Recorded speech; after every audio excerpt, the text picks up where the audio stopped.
Welcome, writers. It's Mrs. SJ here. Thank you so much for those who were able to make it on time.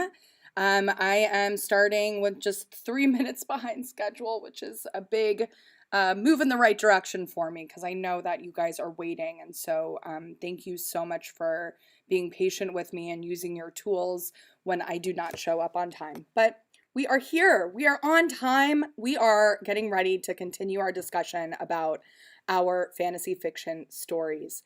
I could see that there are just a few of you here. I did make an update, so our live chat is available. And I just am really grateful for those who interact on the live chat. Let's remind ourselves that we are writing fantasy fiction. We've been collecting ideas, developing a story, starting to make steps to really make our story believable, make our story significant, because after all, we're not writing about a regular day. People often open up books or want to read about stories that have certain things in it that remind us of our everyday life, but ultimately, we are really trying to think about how to create a story with a lot of significance, with lessons to be learned, and with characters that really can tell us a lot about ourselves and the world around us. Double check that you have your writer's workshop notebook with you today and something to write with. Um, really, today I'm going to try and keep this short and sweet because my goal is to model the process of drafting our story.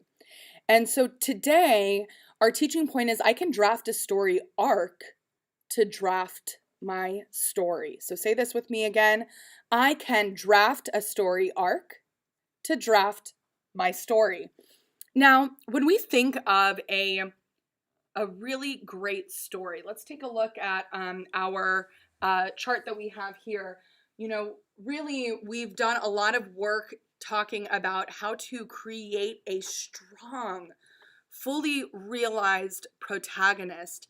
And when we say fully realized, this is not just your regular character, I'm thinking like Junie B. Jones or, any sort of like Ramona Quimby and Beezus, any of those sort of books that talk about, those are more realistic fiction. But our characters, now that we're in fifth grade, we want to write about these characters who've had all of these experiences, who have strong opinions about the world that they live in. And this really helps us understand the choices that they make in the books, right? And talking about choices, many books, whether, I'm thinking, I was just hearing Mr. Taco about talking about Goldilocks and the Three Bears, for instance. We know, that this story has a beginning, a middle, and an end, right? We have these characters that are not super complicated. But that being said, there still is a central conflict occurring, right? The central conflict being that Goldilocks broke into the Three Bears' house and stole food. And so not only did she, commit breaking and entering, she was also stealing. Goldilocks. That's another story to talk about Goldilocks as a criminal. But you know, this is really the essence. Is we're not writing a story as simple as Goldilocks and the Three Bears or as simple as the Three Little Pigs. We are also not getting ready to write a whole novel like Harry Potter or a whole series like Harry Potter or like a series of unfortunate events. We're trying to find this equal balance in this first draft. Really, we're aiming to write a robust short story. We're not trying to write a novel. Now, some of us are in the middle of writing in novels, and you're taking what you're learning and applying it to your own writing that you're doing for pleasure. This particular assignment is really trying to capture this essence of writing a robust short story using the story arc. So with that being said, keeping in mind all of these elements that create a great story. Okay, we have a central conflict that we need to introduce. We need a story that really builds to this lesson, conclusion, and resolution, right? In Goldilocks and the Three Bears, there is a resolution. They find out who broke in, she gets kicked out. There, I would say, isn't quite a restorative resolution at the end of that particular story. But there is absolutely a central conflict and some partially realized protagonists. Now, when we're getting into the space of doing story arcs, I want to remind you've done story arcs before. We learned about story arcs in 4th grade. You've learned about story arcs, I think, in before that as well, whether you were in 1st, 2nd, 3rd grade, and 4th and 5th. We're going to continue using story arcs to help us draft a story. So, we're going to model briefly the progression of telling a story with the story arc. And I'm bringing you up close so that we can really get a good sense of these 5 parts of our story arc. So if you're taking notes, I highly recommend you can, have a fold out if you wanted to, but really we're trying to create a space where we are clearly showing what is going on and knowing that there's a natural progression to every story. I'm thinking back, and oftentimes when Harry goes through some really big moments, there's usually some time of calm reflection. Consider the ending of, the first book and the second book, and how they ended, right, with some time of like calmness. So let's dive in. We have introduction, rising action, rising conflict, some more drama, our climax, and our resolution. So really kind of going in an upward trend. And notice that, some of us who are writing longer stories, oftentimes the resolution has also a minor rising action to set up for the next book in the series. Alas, this is not the time where we're writing a multi-book series. We are, once again, I'm reminding you, we are aiming to write a robust short story. Now, I wanted to model this process for me and what I've been considering when brainstorming for my own writing. So I've set up my page like this. And you can follow along if you want on your paper if you're brainstorming alongside me. And I see there's 10 of you here. Hello, Outer Space Kid 10. It is so great to see you. So really, I was brainstorming about this and I was thinking about my story. And my story is going to be introduced in Boston. So this takes place in Boston, Massachusetts, so it's on the East Coast, in the spring. And this story is really about a young person who, and this is interesting. So I really wanted to think of like someone who was similar to me, but also different in many ways. And the name I'm going to choose, it's still, I'm not 100% sold on this name yet, but I'm going to put this in as a placeholder. And this is where, as writers, we can kind of get ourselves into a rut of, writer's block, is getting stuck on the nitty-gritty details. And this isn't about that. This is about fleshing out these ideas so that I can really start to, have moments where I can really start doing some deep writing, where we're writing not just a few sentences, but writing paragraphs at a time. So it takes place in Boston, Massachusetts in the spring. The weather is like particularly cool, but bright outside.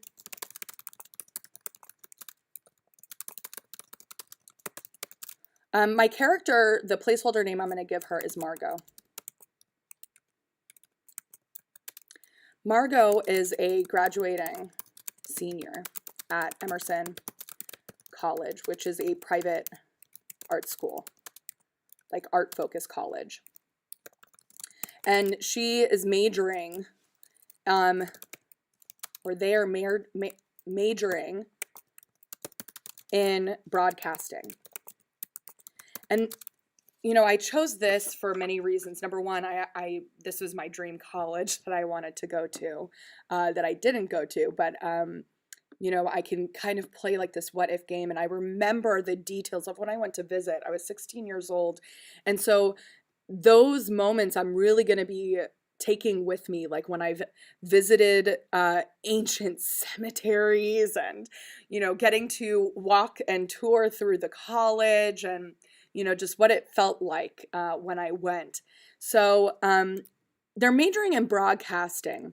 And this is going to be a hard major to get into. And they really love it. They love it so much that they've already started looking for jobs.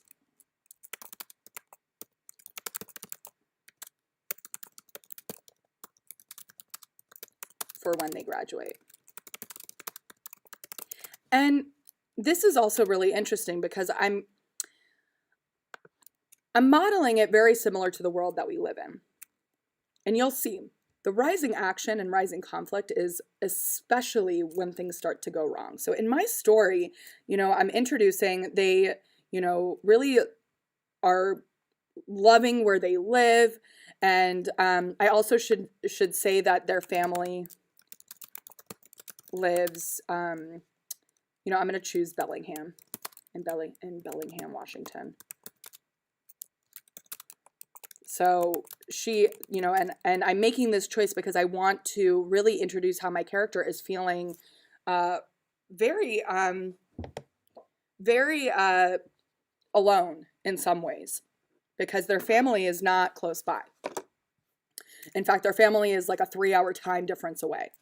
So at the rising action piece, so after I've set up my book, after I've set up my story, I want to introduce some problems that are starting to happen. Remember, great stories always have a central conflict that drives the action. And really, this piece is going to be overcoming an obstacle, but also solving a problem. Welcome. I'm glad you're here, Dermot. We are talking about our, we're starting to draft our story by drafting a story arc. And we're framing it in with the headings of our story arcs. We have our introduction, our rising action, rising conflict, climax, and resolution. So I'm modeling what this process is like for writing this out. Now, the rising action is going to be there is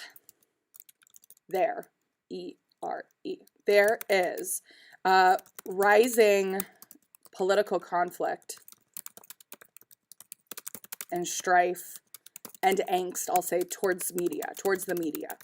So already the fact that Margot is studying broadcasting, she is now trying to find a job in a world that is really kind of hating on the media.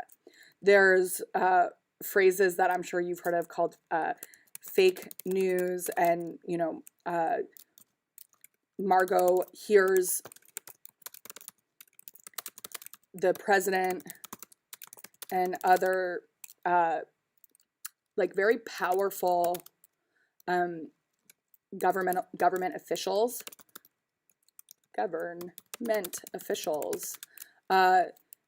saying that the media is not to be trusted.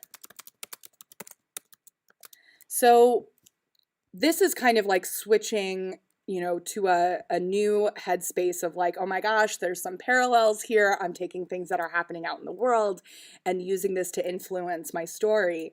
But here's where some the big conflict has arisen. So we have some rising action as far as like there is some political conflict and strife and angst towards the media.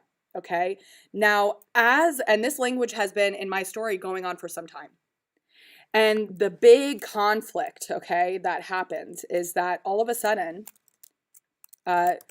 news organizations and publishing media, so like any sort of like news publishing agency, whether it's people recording local news, or big magazines like The Economist or The Atlantic or the New York Times. I haven't chosen exactly what yet, but that detail isn't important. Remember, I'm just trying to brainstorm some ideas, and I might look up some actual places that are media spaces that exist specifically in Boston. That being said, all of a sudden, many news organizations, I'm going to fix that, many news organizations and publishing media organizations or companies start burning down all over the country. And the fascinating piece is that every time a news building burns down, police end up catching, and detectives end up catching the people.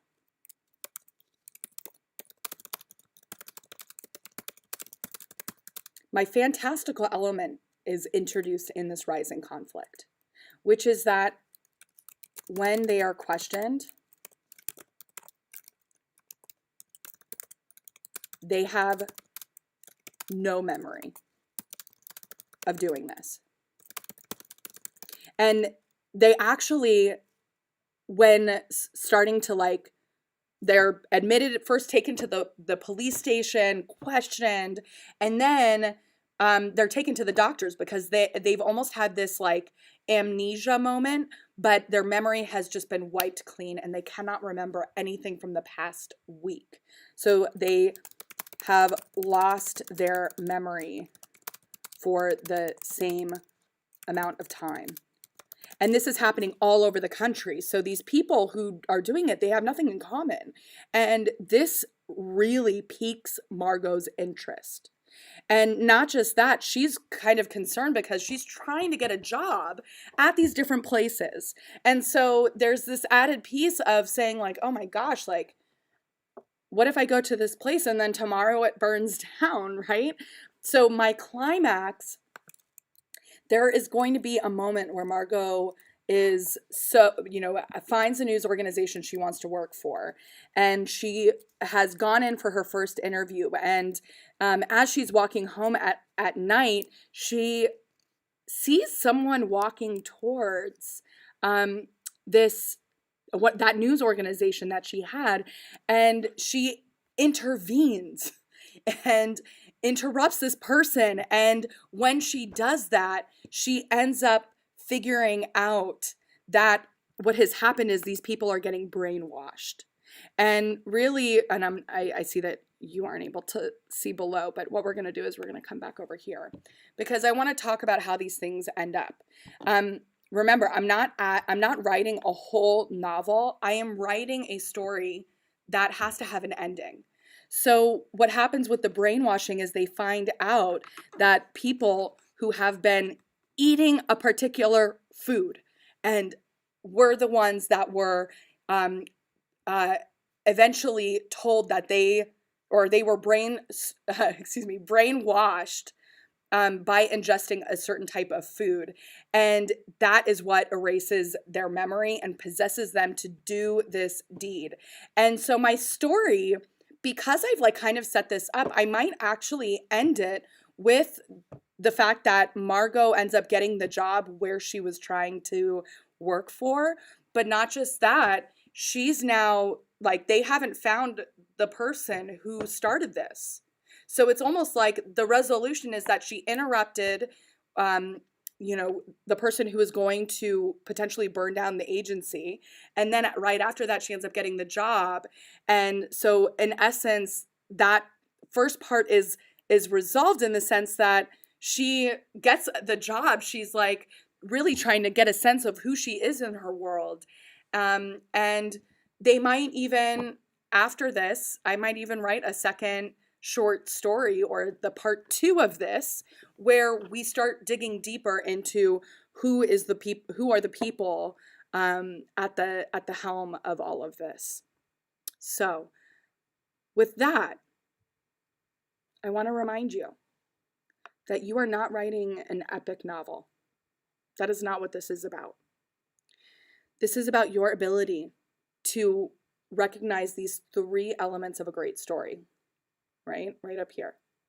A strong, fully realized protagonist, essential conflict, and that your story has a lesson, a conclusion, or a resolution. Okay? So, with that, I want you, I will be posting very shortly the exit ticket where you're going to be fleshing out your draft to your story within the story arc. And that's all I have for you today. So if you are in writing group B and C, I will see you in a few minutes.